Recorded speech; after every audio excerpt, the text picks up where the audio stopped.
এবার অস্কারের মঞ্চে প্রিয়াঙ্কা চোপড়া। বিশ্ব চলচ্চিত্রের সবচেয়ে মর্যাদাপূর্ণ এই পুরস্কার বিতরণী আয়োজনে এবার উপস্থাপক হিসেবে দেখা যাবে এই বলিউড সুন্দরীকে। সামাজিক যোগাযোগ মাধ্যমে এক পোস্টের মাধ্যমে প্রিয়াঙ্কা নিজেই নিশ্চিত করেছেন এই খবর। ভারতীয় গণমাধ্যমের খবর অনুযায়ী 15 মার্চ ক্যালিফোর্নিয়ার লস অ্যাঞ্জেলসে বসতে যাচ্ছে অস্কারের এই জমকালো আসর। এবারের আয়োজনে প্রিয়াঙ্কার পাশাপাশি উপস্থাপক হিসেবে আরও দেখা যাবে হলিউড তারকা Anne Hathaway, Robert Downey Junior এবং গুইনেথ প্যালট্রোর মতো খ্যাতিমান তারকাদের। বিশেষ করে রবার্ট ডাউনি জুনিয়র এবং গুইনেথ প্যালট্রোর এক মঞ্চে এই উপস্থিতি আয়রন ম্যান ফ্র্যাঞ্চাইজির ভক্তদের জন্য দারুণ এক চমক হতে যাচ্ছে।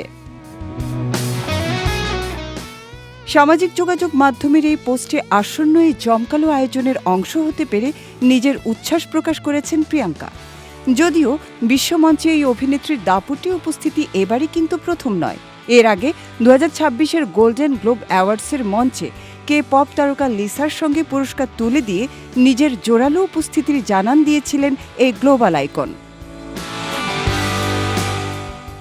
ভারতীয় তারকা হিসেবে প্রিয়াঙ্কার আগে 95তম অস্কারের মঞ্চে উপস্থাপক হিসেবে দেখা গিয়েছিল দীপিকা পাড়ুকোনকে। সেই আসরে RRR সিনেমার বিশ্বজয়ী নাটু নাটু গানের সঙ্গে বিশ্ববাসীকে পরিচয় করিয়ে দিয়েছিলেন তিনি।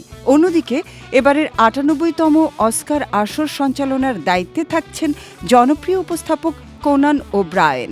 এদিকে 16টি মনোনয়ন নিয়ে এবারের অস্কারের দৌড়ে শীর্ষে রয়েছেন সিনার্স সিনেমাটি।